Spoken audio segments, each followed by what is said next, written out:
नमस्कार। संकल्प classes Barmer online programme में आप सभी का हार्दिक स्वागत। सभी को गुड मॉर्निंग, सभी को वेरी गुड मॉर्निंग। और आज जो टॉपिक रहेगा, अवस्थाओं में से अगली अवस्था की ओर चल रहे हैं। शेषवावस्था से आगे बाल्यावस्था और बाल्यावस्था से किशोरावस्था। बीच बीच में टेस्ट भी चल रहे हैं, तो मैं ऐसी उम्मीद करूंगा कि आपको शेषवावस्था संबंधित, शेषवावस्था से बाल्यावस्था और बाल्यावस्था से आज की बात करेंगे किशोरावस्था। और जब किशोरावस्था पढ़ेंगे, बाल्यावस्था, शेषवावस्था, तो इनका तुलनात्मक रूप से अध्ययन भी चलता रहेगा। और इसी के साथ साथ आप अच्छे से तैयारी करते रहो, साथ में टेस्ट भी चलते रहेंगे। तो बात करते हैं शेषवावस्था, बाल्यावस्था और किशोरावस्था, इन तीनों के बारे में पढ़ते हैं। तो आज जो टॉपिक चलेगा वो किशोरावस्था के बारे में है। तो तीनों की अलग अलग विशेषता, शेषवावस्था की अपनी अलग विशेषता रही, बाल्यावस्था की अपनी अलग विशेषता है और किशोरावस्था की अपनी अलग विशेषता है। एक समय होता है जब भावी जीवन तैयार हो रहा होता है, एक समय होता है जब अनोखा काल है, और एक समय ऐसा आ रहा है कि जीवन का कठिन काल संक्रमण काल हो रहा है। अभी संक्रमण काल आने वाला। तो देखते हैं और समझते हैं कि आज के इस टॉपिक के अंदर किशोरावस्था संबंधित क्या रहेगा। चलिए आइए, लेट्स गो, स्टार्ट करते हैं आज का टॉपिक। और आज के टॉपिक की शुरुआत करते हैं किशोरावस्था से संबंधित बात करें। एडोलसेंस लैटिन भाषा के शब्द एडोलसियर से बना है। एडोलसेंस एक पुस्तक की लिखी गई, जिसके रचनाकार कौन थे बताइए, उत्तर देके बताओ कमेंट बॉक्स के अंदर। एडोलसेंस पुस्तक किसके द्वारा लिखी गई और उसके रचनाकार कौन थे, ये आप लोग बताइएगा मेरे को। और दूसरी बात, वो पुस्तक कब लिखी गई, तो मैं आपका इंतजार करता हूं कि ये पुस्तक कब लिखी गई, एडोलसेंस पुस्तक कब लिखी गई और उसके रचनाकार कौन थे, ये थोड़ा बताइएगा। बिल्कुल राइट बात है, 1904 ईस्वी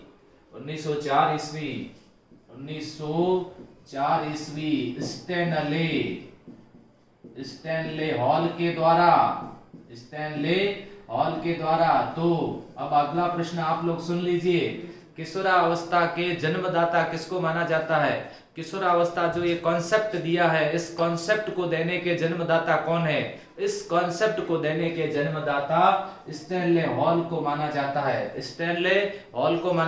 बाल विकास आंदोलन के जनक कौन है? बाल विकास आंदोलन के जनक स्टैनले हॉल है। औपचारिक शिक्षण पद्धतियां कब से शुरू होती है? 1890 से। तो वो भी कौन शुरू करते हैं? स्टैनले हॉल, क्योंकि बाल सोसाइटियां बनी थी, इस समय संस्थान बने थे, संगठन बने थे। स्टैनले हॉल को बाल किशोरावस्था का जनक।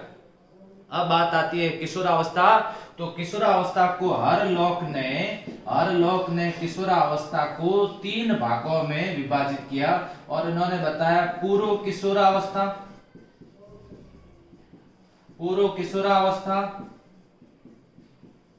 प्रारंभिक किशोरावस्था, ध्यान से समझना, और उत्तर किशोरावस्था। इसका समय क्या बताया? 10 से लेकर के 12 वर्ष। देखिए 10 से 12 वर्ष बताया गया, इसलिए थोड़ा सा पूर्व बताया गया, प्रारंभिक उत्तर नहीं। 10 से 12 वर्ष और 13 से 16 वर्ष। और इसका समय बताया गया 17 से 21 वर्ष। तो ये समय, ये किशोरावस्था के विभाजन पूछे किसके अनुसार बताए गए? हर लोग के अनुसार विभाजन है। कितने बताए गए? 3 बताए गए। कौन कौन से? पूर्व किशोरावस्था 10 से कितनी बताओ? 12 वर्ष। प्रारंभिक किशोरावस्था 13 से बताओ कितनी? 16 वर्ष। उत्तर किशोरावस्था बताओ 17 से कितनी? 21 वर्ष। ये परिवर्तन ध्यान से समझना, यह परिवर्तन नजर आएंगे, इससे संबंधित पूछे जाते हैं प्रश्न।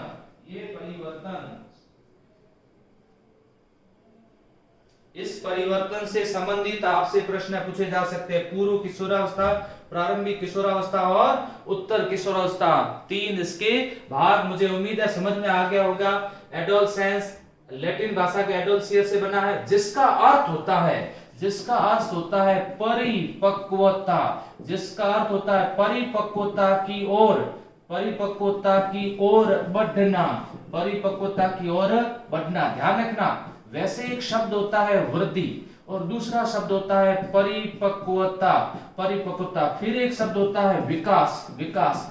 वैसे वृद्धि और परिपक्वता शब्द ये दोनों थोड़े से आपस में संबंधित है। क्यों? वृद्धि भी जन्मजात है, परिपक्वता को भी जन्मजात माना गया, थोड़े से संबंधित है। फिर विकास। अच्छा, दूसरी बात, वृद्धि क्या, थोड़ा सा ध्यान से समझना। वृद्धि क्या? शारीरिक ग्रोथ, शारीरिक क्या होना? ग्रोथ होना। जैसे जैसे ध्यान से समझना, जैसे उदाहरण से बताऊं, जैसे हाथ का बढ़ना, ये क्या हो रहा है? ये हो रहा है वृद्धि, अंगुलियों का विकास, वृद्धि होना है, शारीरिक विकास होना, ये वृद्धि। अब ये पेन पकड़ना, अब ये देखो पकड़ मजबूत हो गई है, ये क्या है? ये परिपक्वता है, ये परिपक्वता है। अच्छा, मैं पकड़ नहीं पा रहा हूं, कोई हाथ पकड़ करके मुझे लिखा दे तो मैं दूसरों पर निर्भर हूं।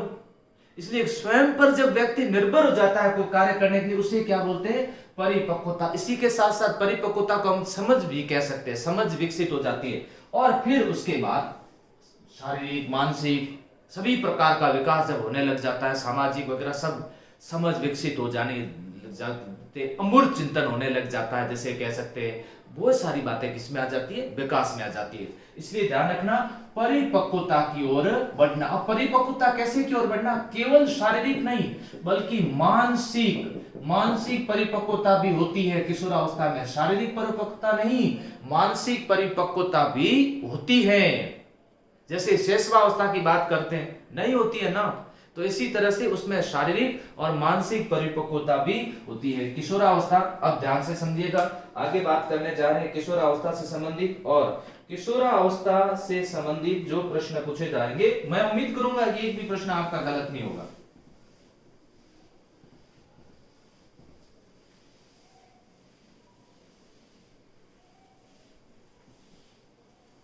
सबसे पहले बात करते हैं किशोरावस्था। किशोरावस्था की पहचान कैसे करेंगे, यानी कि इसकी विशेषताएं क्या क्या है। तो थोड़ी सी मैं आपको विशेषताओं के बारे में बताऊंगा ना, तो आपको जैसे शैशवावस्था और बाल्यावस्था, फिर किशोरावस्था, आप लोग क्या करिएगा? शैशवावस्था की विशेषताएं, किशोरावस्था की विशेषताएं और बाल्यावस्था की और किशोरावस्था की, ये जो तीनों की विशेषता है ना, तीनों की विशेषताओं का आपस में मिलान कर दो, तीनों का तुलनात्मक अध्ययन कर दो, बढ़िया तरीके से आपको समझ में आएगा। किशोरावस्था की विशेषताओं की बात करें, नंबर 1, पहली बात, सुनहरी अवस्था, स्वर्ण काल, सुखद और दुखद,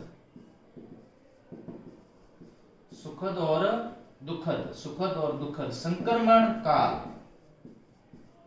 संक्रमण अवस्था, सुखद भी है दुखद भी है।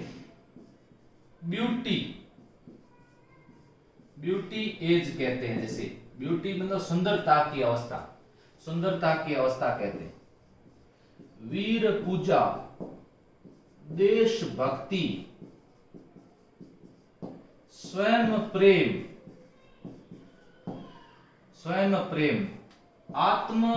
आत्मनिर्भर,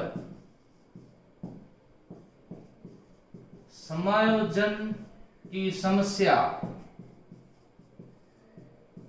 कठिन काल, संवेग अस्थिर, व्यवसाय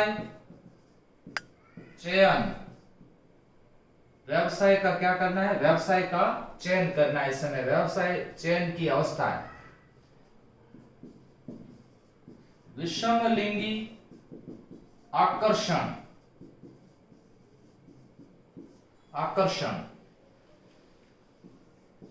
काम प्रवृत्ति की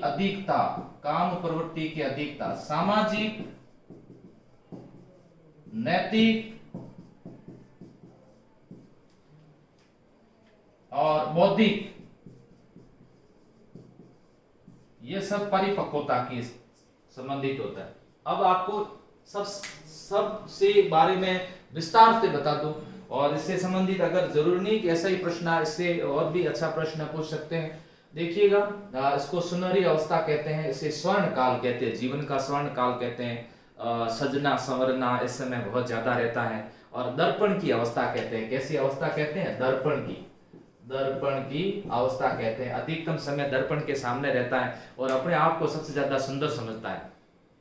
पता नहीं क्या गलतफहमी होती है, उसको लगता है मेरे से सुंदर कोई नहीं है, सब हैंगम फूट रहा हूँ खुद ही जो। और ऐसा उसको लगता है, कपड़े पहनना, संवरना, सजना, और क्या बताऊं मैं आपको, ऐसी अवस्था हो जाती है, उसको ऐसा लगता है बस जीवन यही है, यही उसको जीवन नजर आता है। ऐसी एक अवस्था होती है, कोई इससे बच नहीं सकता, ऐसी अवस्था होती है। इसलिए उसको स्वर्ण काल कहते हैं, इसको बसंत ऋतु कहते हैं, बसंत ऋतु कहते हैं, बसंत ऋतु कहते हैं। अब जब वो वह संधि काल से जब इसके अंदर प्रवेश कर जाता है तब उसको बहुत अच्छा लगने लग जाता है। उड़ता फिरूं मस्त गगन में, तो ऐसे उसको लगता है बस उड़ता रहूं, और ये मस्त गगन, ये बाग, ये उद्यान, चारों तरफ उसको ऐसा लगने लग जाता है। आनंद ही आनंद की अनुभूति उसको होती है, सुखद, है ना? क्या होता है? सुखद। लेकिन ध्यान रखना, जब वो जो अपनी इच्छाओं की पूर्ति चाहता है वो उसकी पूर्ण नहीं होती है, तो उसको कैसी लगती है? दुखद लगती है। जो चाहिए उसको सामाजिकता में, नैतिकता के अंदर, संवेगात्मक रूप से, व्यवसाय के रूप में भी उसको सही चयन नहीं है, तब वो दुखद है। तभी तो इसे संक्रमण की स्थिति कहते हैं। संक्रमण की स्थिति इसलिए क्यों कहते हैं, संक्रमण की अवस्था क्यों कहते हैं? ध्यान समझना, संक्रमण की अवस्था इसलिए कहते हैं कि ये तो स्वयं को बड़ा समझता है। ध्यान समझना, किशोर स्वयं को बड़ा समझता है लेकिन बड़े इसको छोटा समझते हैं। ये बड़ी समस्या है। स्वयं को, खुद को तो बड़ा समझता है लेकिन बड़े इसको छोटा समझते हैं। तब ये कंफ्यूज हो जाता है कि मैं ना तो बालक हूं और ये बड़े मुझे अभी भी कह रहे हैं नहीं अभी तू छोटा है, तेरे को समझ में नहीं आ रहा बात को। ऐसी स्थिति के अंदर थोड़ा सा संक्रमण हो जाता है इसको। अब यहां जब ये संक्रमण की स्थिति हो जाती है ना, तब ये रहती है समस्या, समायोजन की समस्या नहीं हो पाती है। फिर समायोजन करना थोड़ा सा मुश्किल हो जाता है। ब्यूटी और सुंदर एज तो है, टीन एज तो है, इसके बारे में तो बात हो चुकी है। विषम लिंगी के प्रति आकर्षण सबसे ज्यादा होता है। क्यों? शैशवावस्था में विषम लिंगी के प्रति आकर्षण होता है, तो वापस किशोरावस्था में विषम लिंगी के प्रति आकर्षण सबसे ज्यादा होता है। देखो, शैशवावस्था में विषम लिंगी आकर्षण, उसमें इतना प्रभाव नहीं पड़ता, लेकिन इस समय प्रभाव पड़ेगा, क्योंकि फिर वो इसमें वो आकर्षण के अंदर सब अगर ज्यादा चला गया तो प्रेम विवाह जैसी स्थिति भी हो सकती है। क्योंकि इस समय उसके सामने दो तरह की समस्या आती है, उसको नौकरी भी लेनी है और अच्छे जीवन साथी का भी चुनाव करना है। इस समय स्थितियां विकट है, चौराहे पर खड़े हो गए, कौन से रास्ते पर जाना है कोई पता नहीं है। अब ये जो व्यक्ति सही तरह से निर्णय लेगा वो जीवन में सफल हो जाता है, जीवन के अंदर सफलता प्राप्त कर देता है। वीर पूजा की भावना, देशभक्ति की भावना इस समय बहुत ज्यादा होती है। और किशोरावस्था के अंदर बस उसको लगता है कि बस राष्ट्रभक्त, सबसे अच्छा राष्ट्रभक्त तो मैं ही हूं। उसके अंदर ये भाव आते हैं, बस मुझे एक बार देश का संचालन करने का अवसर दे दिया जाए, मैं तो घर परिवार कुछ नहीं है, मैं तो देश सेवा करूंगा। राष्ट्रभक्ति की भावना, उसको वीरों की कहानियां, कविताएं अच्छी लगती है। उस समय उनको सामान्य दूसरी कोई भक्ति की सुनाओगे तो इतनी ज्यादा कोई अच्छी थोड़ी लगेगी। उसको सुनाइएगा, वीर पूजा की बातें सुनाओ, देशभक्ति की भावना सबसे ज्यादा आती है, स्वयं प्रेम सबसे ज्यादा होता है, सजना सवरना, अपने आप से प्रेम करना। सिगमंड फ्रायड ने कहा था ये नॉर्सिसिज्म है। क्या है?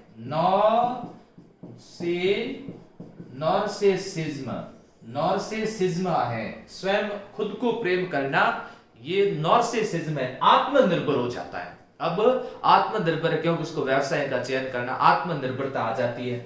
समायोजन की समस्या बड़ी रहती है। समायोजन की समस्या मैंने अभी आपको बताया, संक्रमण के काल है इसलिए समायोजन समस्या रहती है। उसके अलावा जीवन का कठिन काल है। कठिन काल क्यों है? क्योंकि अभी मैंने बताया था कि ये एक चौराहे पर खड़ा है, इसको कहाँ जाना है ये समझना थोड़ा सा मुश्किल हो जाता है। यहाँ इसको स्वयं निर्णय लेने पड़ते हैं, और जब स्वयं निर्णय लेने पड़ते हैं तो थोड़ा सा जीवन इसको कठिन भी महसूस होता है, कठिनता भी लगती है। संवेग थोड़े से क्या हो जाते हैं, संवेग स्थायी तो हुए, संवेग स्थायी है लेकिन संवेग स्थिर नहीं है, अस्थिर है। संवेग परिवर्तित होते रहते हैं, संवेगों में परिवर्तन जल्दी से होता रहता है। और इस सबसे ज्यादा भावनात्मक भावनात्मक भावनात्मक स्थिति ये है, भावनाओं में बह जाता है, भावनाओं में जल्दी बह जाता है किशोर किशोरियों की सबसे बड़ी समस्या ये रहती है, ये भावनाओं में बह जाते हैं। और इसीलिए तो वैलेंटाइन ने कहा था ये व्यक्तिगत एवं घनिष्ठ मित्रता की अवस्था है, व्यक्तिगत एवं घनिष्ठ मित्रता की अवस्था है। इस समय वो उसी को सबसे ज्यादा पसंद करते हैं जो इनकी तारीफ करते हैं।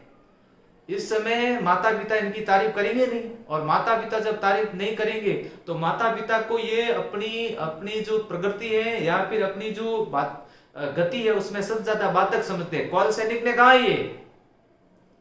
ने कहा है किशोर प्रौढ़ों को अपने मार्ग में बाधा समझते हैं, तो ये तो उस समय बाधा समझेंगे। तो ऐसी स्थिति के अंदर ये भावनात्मक इसमें ज्यादा होता है। भावनात्मकता देखिए कैसी कैसी विशेषता मिल रही है इसके अंदर कि भाव में बह जाता है, भाव में बह जाता है। अब उसको ये समझ में नहीं आता, और जिस भाव में जब ये बह जाता है फिर वो पूरा अपना एफर्ट उसी में लगा देता है, उसी के अंदर एफर्ट लगा देता है। ये होता है ऐसी स्थिति, जैसे अभी आप पूरा सा एफर्ट लगा रहे हो अपनी परीक्षा में पास होने के लिए, और मैं जैसे पूरा एफर्ट लगाता हूँ मनोविज्ञान को अच्छी तरह से कैसे इसको और अच्छा कैसे समझना है, पढ़ता रहता हूँ दिन भर, मनोविज्ञान मनोविज्ञान मनोविज्ञान चलता रहता है। इसलिए घर को कोचिंग बना रखा है पूरा, और दिमाग में चलता रहता है मनोविज्ञान के बारे में। तेरे बिना मन लगता नहीं, ओ मेरी मनोविज्ञान क्या करूं, गाना गाता रहता हूँ दिन भर, इतने में अंदर से आवाज आती है, ओ मेरे मनोवैज्ञानिक, या तो मनोविज्ञान को छोड़ दे या मुझे छोड़ दे। मैंने कहा नहीं ऐसा नहीं हो सकता, हाँ दोनों का तालमेल जरूरी है, तालमेल जरूरी है। व्यवसाय का भी चयन करना, इसके अंदर काम प्रवृत्ति की अधिकता किसने कहा? सिगमंड फ्रायड ने कहा सामाजिकता का विकास होता है, सामाजिक विकास होता है। अब खुद अपनी सामाजिक पहचान बनाना चाहता है, नैतिकता के गुण होते हैं इसके अंदर, नैतिकता के उच्च। और दूसरी बात वुडवर्थ ने कहा था बौद्धिकता की उच्चतम अवस्था है। बौद्धिकता की अवस्था कैसी है? बौद्धिकता की उच्चतम अवस्था बताया गया। इससे बौद्धिकता की उच्चतम अवस्था बताया, देखिए सुनहरी अवस्था, स्वर्णकाल, दर्पण, बसंत ऋतु, सुखद और दुखद, संक्रमण, ब्यूटीएस, विषमलिंगी आकर्षण, वीर पूजा, देशभक्ति, स्वयं प्रेम, आत्मनिर्भर, समायोजन की समस्या, कठिन काल, संवेग कैसे हैं? संवेग अस्तर, व्यवसाय चयन, बौद्धिकता के उच्च, नैतिक, सामाजिक और काम प्रवृत्ति। आप इसका एक बार स्क्रीनशॉट ले लो।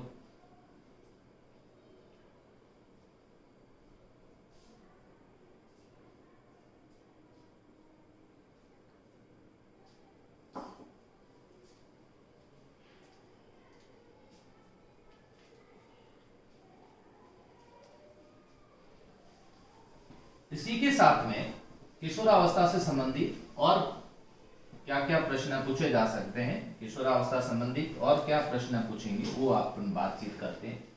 अब किशोरावस्था से संबंधित जो प्रश्न पूछे जाएंगे, विशेषताएं हो गई, विशेषताओं के बाद में आप याद करो परिभाषाएं। अब परिभाषाएं आपको याद करवा देता हूं। सबसे महत्वपूर्ण परिभाषा तो इसकी रहेगी स्टेनले हॉल की परिभाषाएं आप 3 याद कर लो। स्टेनले हॉल की 3 परिभाषाएं। पहली परिभाषा कौन सी? तनाव तूफान, दबाव और संघर्ष। और दूसरी परिभाषा याद कर दो, नया जन्म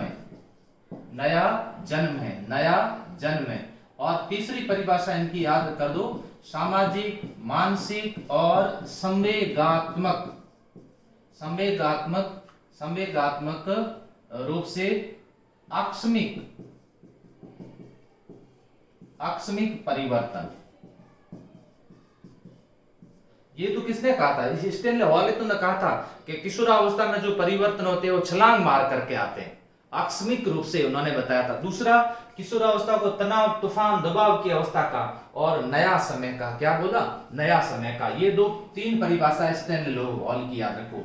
फिर वैलेंटाइन की दो परिभाषाएं आपको बता देता हूं, याद करो। एक तो वैलेंटाइन को याद रखना नाजुक समय, एक तो इन्होंने बताया नाजुक समय, और दूसरा का व्यक्तिगत मित्रता। व्यक्तिगत मित्रता जो होती है वो घनिष्ठ होती है। ये कैसी होती है? ये घनिष्ठ है। किशोरावस्था, ध्यान रखना, किशोरावस्था एक नाजुक समय, ध्यान रखना। देखो इसका नाम क्या, वैलेंटाइन, अपने ये वैलेंटाइन, ये देखो वैलेंटाइन डे भी होता है, वो भी बड़ा कैसा होता है, नाजुक है। वहां पर भी मित्रता कैसी रहती है, घनिष्ठ मित्रता की थोड़ी क्या रहती है, समस्या रहती है। यहाँ ये याद रखना वैलेंटाइन की परिभाषा। वैलेंटाइन के बाद में रॉस की परिभाषा याद रखना। रॉस ने कहा समाज के आदर्शों का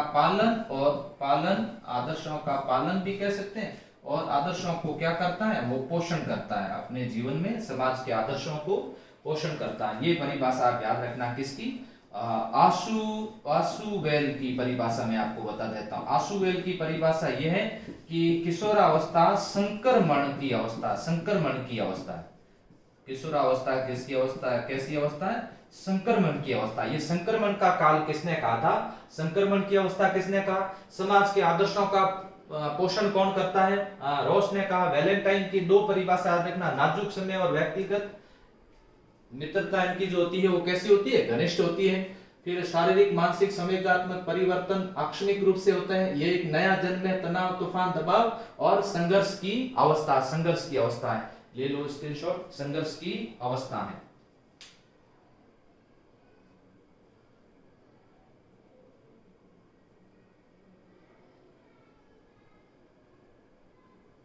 संघर्ष की अवस्था।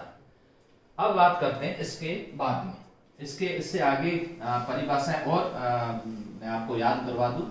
इससे आगे परिभाषाएं हैं वो भी मैं आपको याद करवा दूं।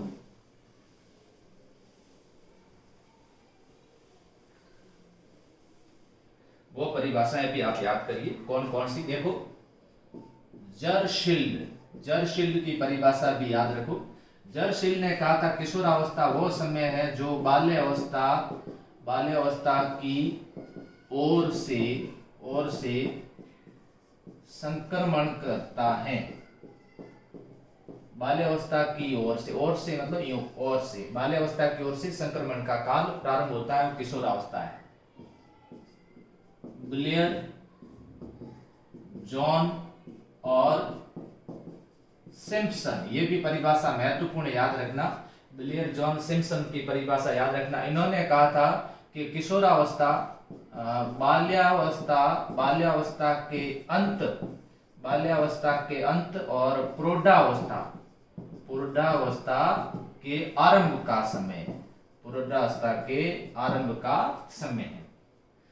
का समय। कॉल सैनिक याद रखना, कॉल सैनिक ने कहा था कि किशोर प्रौढ़ों को अपने मार्ग में बाधा समझते हैं, बाधा समझते हैं, ये कॉल सैनिक ने कहा था। अब देखिए कार्ल युंग ने क्या कहा है। कार्ल युंग ने इनके बारे में, कार्ल युंग ने किशोरावस्था की तुलना दोपहर के तपते सूर्य से की है। देखिए कितनी महत्वपूर्ण परिभाषा दी है कि दोपहर का तपता जो सूर्य होता है वैसे होता है, क्योंकि क्रोधन वगैरह जब इसको आ जाता है ना तो कंट्रोल करना थोड़ा मुश्किल होता है। दोपहर के तपते सूर्य की तरह, ये किसने कहा था, कार्ल युंग ने कहा था। अब ये परिभाषा याद करो किसकी, गेसल की परिभाषा याद रखना। किशोरावस्था का समय, उस समय टीवी, रेडियो या फिर ग्रामोफोन, टीवी, रेडियो या फिर ग्रामोफोन के अंदर किशोरावस्था का समय अधिक व्यतीत होता है, ग्रामोफोन में अधिक व्यतीत होता है। जीन प्याजे, ध्यान रखना, जीन प्याजे ने कहा था आदर्शों सिद्धांतों सामान्य समायोजन का आदर्शों, सिद्धांतों और सामान्य समायोजन की अवस्था है। आदर्शों, सिद्धांतों, सामान्य समायोजन की अवस्था किसने कहा, जीन प्याजे। टीवी, रेडियो, ग्रामोफोन पर अपना अधिक समय व्यतीत करता है, किसने कहा? गैसल ने कहा। दोपहर के तपते सूर्य के समान अवस्था बताई, किसने बताई? कॉल युंग ने बताई। कॉल सैनिक ने क्या कहा? कॉल सैनिक ने कहा कि प्रोडो को अपने मार्ग में क्या मानते हैं? बाधा समझते हैं। जॉन सिम्पसन ने क्या कहा? बाल्यावस्था के अंत में और प्रौढ़ावस्था के प्रारंभ में जो अवस्था होती है उसे किशोरावस्था कहते हैं। और किशोरावस्था वो अवस्था जो बाल्यावस्था की ओर से संक्रमण कार्य करती है या संक्रमण होता है। बाल्यावस्था की ओर से, बाल्यावस्था से आगे जो संक्रमण काल होता है उसे जर्शिल ने कहा था। फिर उसके बाद में ये याद रखना, क्रू एवं क्रू ने क्या कहा कि जो किशोर जो है वर्तमान की शक्ति है, किशोर वर्तमान की शक्ति है और भावी जीवन की आशा है।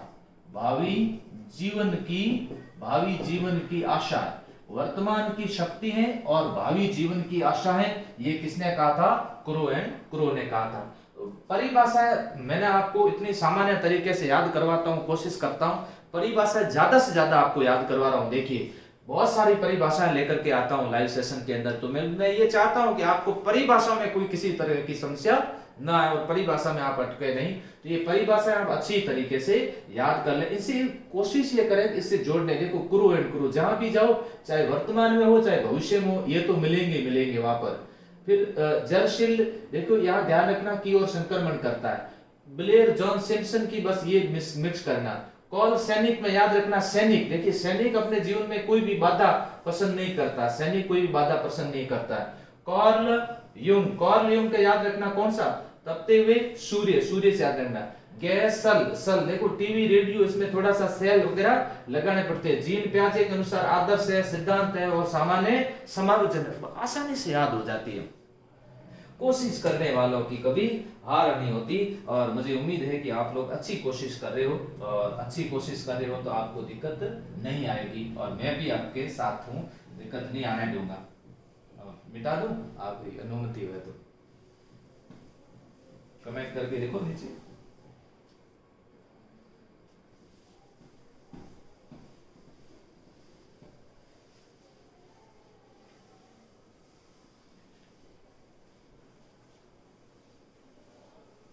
विशेषताएं, परिभाषाएं, विशेषताएं होगी, परिभाषाएं होगी। अब और बात करते हैं, और बात यह है किशोरावस्था के सिद्धांत। किशोरावस्था के सिद्धांत, हमें किशोरावस्था के दो सिद्धांत पढ़ने पड़ते। एक है त्वरित विकास का सिद्धांत, त्वरित विकास का सिद्धांत, और दूसरा है क्रमिक विकास का सिद्धांत। त्वरित विकास का सिद्धांत और दूसरा क्रमिक विकास का सिद्धांत। ये देखिए ध्यान से समझना। त्वरित विकास का सिद्धांत किसने दिया? स्टेनले। त्वरित विकास का सिद्धांत स्टेनले हॉल ने दिया। और ये किसने दिया था? Thorndike, King, Hollingworth. Thorndike, King और हॉलिंगवर्थ इसके प्रतिपादक थे। प्रतिपादक याद रखिएगा क्योंकि इससे संबंधित प्रश्न ऐसे पूछे जाते हैं। पिछली बार व्यक्तित्व से संबंधित ऐसा प्रश्न पूछा गया था। त्वरित किशोरावस्था संबंधित त्वरित विकास, आकस्मिक विकास, अचानक विकास का सिद्धांत किसने दिया था? स्टेनले हॉल के द्वारा दिया गया था। स्टेनले हॉल ने सिद्धांत में क्या कहा था? स्टेनले हॉल ने सिद्धांत में कहा था कि किशोरावस्था में जो भी परिवर्तन होते हैं वो सब त्वरित गति से होते हैं, वो सब आकस्मिक होते हैं। ये किसके द्वारा कहा गया बताओ? स्टेनले हॉल के द्वारा किया गया। और किसने ये कहा था कि जो विकास किशोरावस्था में जितने भी परिवर्तन होते हैं वो परिवर्तन क्रमबद्ध रूप से होते हैं, ये आकस्मिक नहीं होते हैं, त्वरित नहीं होते हैं, क्रमबद्ध रूप से होते हैं। ये किसने कहा था? क्रमिक रूप से होते हैं, क्रमिक रूप से होते हैं। ये कहने वाले कौन थे? ये कहने वाले थे थॉर्नडाइक, किंग, हॉलिंगवर्थ। इनके द्वारा ये कहा गया था कि ये सब जो परिवर्तन है ये परिवर्तन क्रमबद्ध रूप से होते हैं। किशोरावस्था के दो सिद्धांत हैं, दो सिद्धांत क्रमिक रूप से, दो सिद्धांतों के बारे में आपको ये जो जानकारी उपलब्ध करवाई गई। अब जो बात करते हैं किशोरावस्था के सिद्धांत हो गए, परिभाषाएं। अब आगे आपको इससे संबंधित शारीरिक विकास, मानसिक विकास, सामाजिक विकास संबंधित पढ़ाते हैं। सबसे पहले बात करते हैं किशोरावस्था के शारीरिक विकास की बात करें। शारीरिक शारीरिक विकास की बात करें, शारीरिक विकास किशोरावस्था की शारीरिक, जैसे पूर्व किशोरावस्था, उत्तर किशोरावस्था। पूर्व किशोरावस्था का जो समय होता है उस समय के अंदर शारीरिक विकास गति जो होती है वो तीव्र गति से होती है, लेकिन जो उत्तर विकास की अवस्था होती है उस समय थोड़ी सी मंद हो जाती है, थोड़ी सी क्या हो जाती है, मंद हो जाती है। पूर्व किशोरावस्था के अंदर जो किशोरियों का विकास होता है वो तीव्र गति से होता है, लेकिन उत्तर किशोरावस्था में फिर किशोरों का विकास उससे थोड़ा सा क्या हो जाएगा, अधिक हो जाएगा। 10 से, मैंने बताया था 10 से लेकर के 12-13 वर्ष तक, 13-14 वर्ष तक का ये समय होता है जब उनका विकास तीव्र गति से होता है। तो यहाँ अपन बात करते हैं कौन से विकास की, शारीरिक विकास की बात करें। किशोरावस्था के शारीरिक विकास में ज्यादा तथ्यात्मक जानकारी नहीं मिलती है, तथ्यात्मक जानकारी नहीं मिलती है, तो यहाँ पर थोड़ा सा ध्यान देने की आवश्यकता ये, यहाँ क्या क्या परिवर्तन नजर आएगा। परिवर्तन यहाँ पर, यहाँ जो परिवर्तन होगा देखिए, यहाँ संख्यात्मक मैं आपको बता दूं, जैसे दांत की संख्या है 28 + 4 बराबर कितनी हो गई, 32 हो गई। ये संख्यात्मक जानकारी बता दी। ये दांत के, इसके अलावा हड्डियों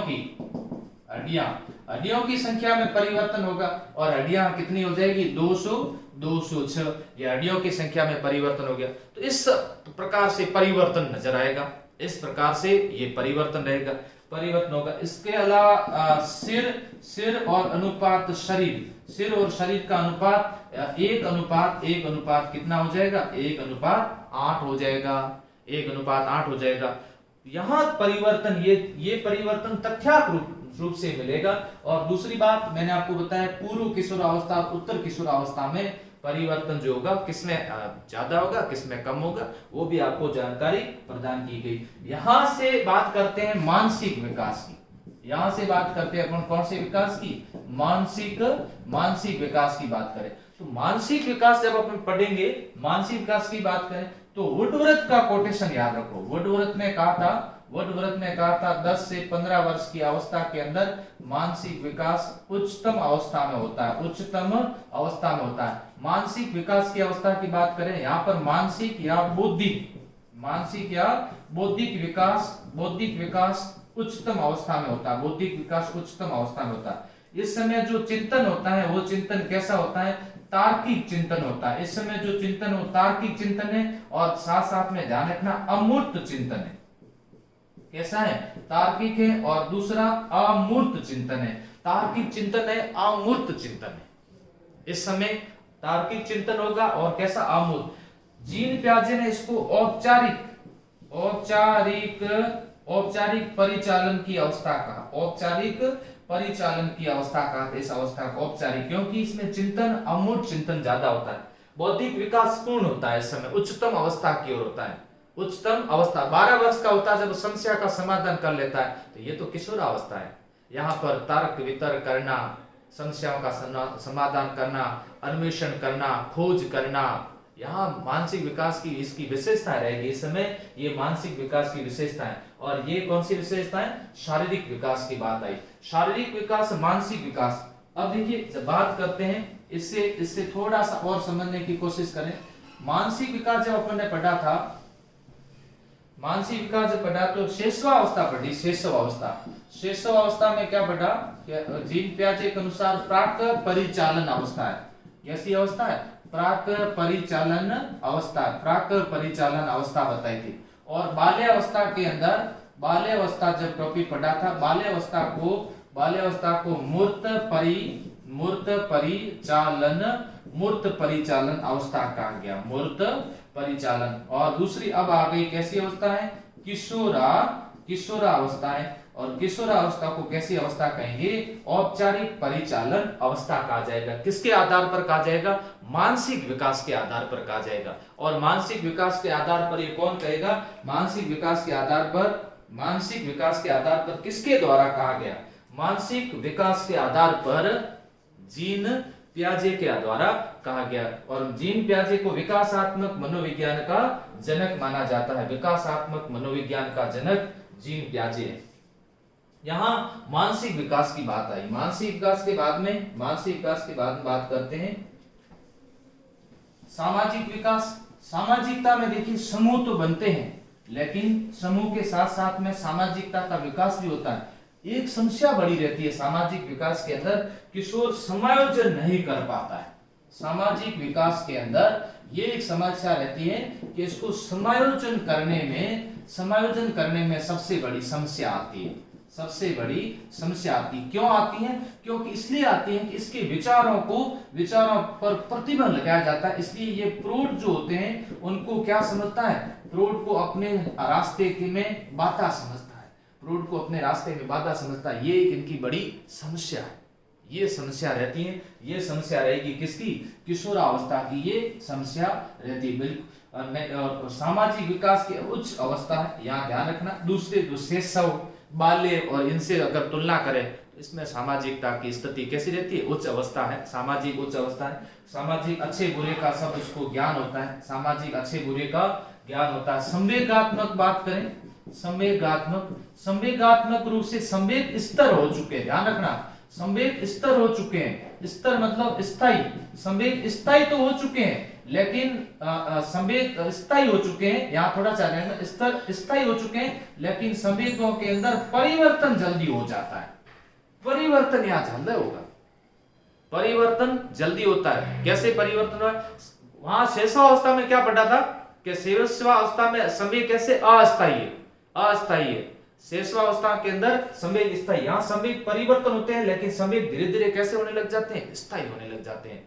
किशोरावस्था के अंदर कौन सा संवेग जो सबसे ज्यादा प्रभावित करता है? कौन सा संवेग? ये संवेग इसको सबसे ज्यादा प्रभावित करता है। बाल्यावस्था के अंदर जो देखा होगा संवेग पढ़ा आपने, क्रोध, ईर्ष्या, बालकों में क्रोध, बालिकाओं के अंदर ईर्ष्या, ऐसे संवेग। और शैशवावस्था के अंदर कौन सा संवेग प्रभावित कर रहा है? शैशवावस्था के अंदर भय संवेग सबसे ज्यादा प्रभावित करता है।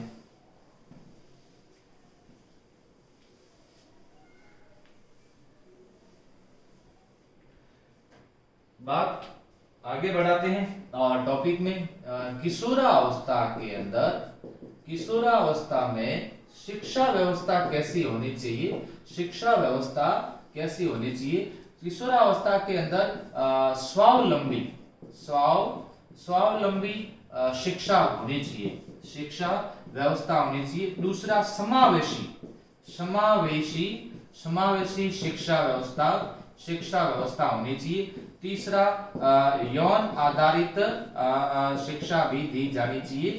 इसमें अच्छे बुरे का भी ज्ञान रहे, ये भी शिक्षा प्रदान की जानी चाहिए। स्वावलंबी मैंने आपको पहले बता दिया, इसमें व्यवसाय चुनने के संबंधी और नैतिक प्लस चरित्र विकास की शिक्षा प्रदान, नैतिक और चरित्र विकास शिक्षा प्रदान करनी चाहिए। और चहुमुखी विकास की शिक्षा प्रदान की जानी चाहिए, क्योंकि इसमें विकास चहुमुखी विकास हो जाता है। इस विकास से संबंधित शिक्षा प्रदान की जानी चाहिए। तो किशोरावस्था से संबंधित इस तरह की शिक्षा व्यवस्था प्रदान की जानी चाहिए। तो किशोरावस्था से पहले अपन ने पढ़ा शैशव, नवजात शिशु पढ़ा, गर्भकालीन अवस्था पढ़ा, और उसके बाद में शैशव पढ़ा, शैशव के बाद में बाल्य अवस्था पढ़ा, और बाल्य के बाद में किशोरावस्था पढ़ा। मैं उम्मीद करूंगा इससे संबंधित आपका कोई भी सवाल गलत नहीं होना चाहिए। तो आप लोगों ने अच्छे से तैयारी की होगी, ये अच्छे से पढ़े होंगे। इससे आगे अब जो टॉपिक रहेंगे, अब जो लाइव सेशन मेरा जो भी रहेगा, उस लाइव सेशन में अभी क्या है कि छोटे छोटे होते हैं, जो एक पूर्ण हो जाता है फिर मैं सोचता हूँ चेंज नहीं कर पाऊंगा, क्योंकि चेंज किया फिर अधूरे फिर वीडियो अपलोड हो जाएंगे। इसलिए एक जब भी थोड़ा बहुत समय होता है, पूर्ण होता है, फिर मैं छोड़ देता हूँ। ऐसी स्थिति के अंदर अब क्या होगा, अब पढ़ेंगे सामाजिक सिद्धांत, नैतिक सिद्धांत, संवेगात्मक सिद्धांत, इस प्रकार के सिद्धांत से संबंधित पढ़ेंगे। हो सकता है इस समय क्लास लंबी भी हो जाए, क्योंकि एक मैं सेशन के अंदर एक पूरा करूंगा। जैसे सामाजिक ले लिया, सामाजिक पूरा पढ़ाऊंगा, संवेगात्मक पूरा, नैतिक उसमें बीच में नहीं छोड़ूंगा। तो ऐसी स्थिति के अंदर आप सभी लोग लाइव सेशन देखते रहें। बहुत सारे बच्चे बाहर से भी जुड़े हैं, और उन सभी से मैं ये निवेदन करना चाहता हूं कि नियमित रूप से क्लास देखते रहें और रेगुलर क्लास अटेंड करें। और दूसरी बात, टेस्ट के लिए आप लोग तैयार रहें। मैं टेलीग्राम के माध्यम से सारी जानकारी उपलब्ध करवा रहा हूं, आप लोग टेलीग्राम से अवश्य जुड़े। संकल्प क्लासेस बाड़मेर टेलीग्राम पर सर्च करें और आपको संकल्प क्लासेस बाड़मेर लोगो दिख जाएगा, उसमें आप जुड़ जाइएगा। जुड़ना पड़ेगा। कईयों को ये समस्या रहती है, सर हमें जुड़ना नहीं आता, जुड़ना पड़ेगा। उसमें आप लोग आ जाइए और उसमें जुड़ जाइए, और जुड़ने के बाद में आपको वहाँ पर हर जानकारी उपलब्ध रहेगी। कई बार टेक्निकल प्रॉब्लम की वजह से मान लो नहीं भी हो पाती है क्लास, तो वहाँ मैसेज आ जाता है कि अब ये क्लास आज इतने बजे होगी। क्लास आगे पीछे करूँ तो मैं फिर कैसे करूँ बताओ? मान लो मैं क्लास को थोड़ी सी आगे करना चाहूँ, आपको कौन जानकारी देंगे? इसलिए देखो, अभी क्लास में, अभी कोचिंग में थोड़ा टाइम लगेगा, इसलिए आप उसमें आकर के जुड़ जाइएगा। अब मुझे अनुमति दीजिए और आप एक बार इसको वापस अच्छे तरीके से देख लीजिए, और आगे के लाइव सेशन के लिए आप कल वापस उसी समय उपस्थित होते हैं। नमस्कार।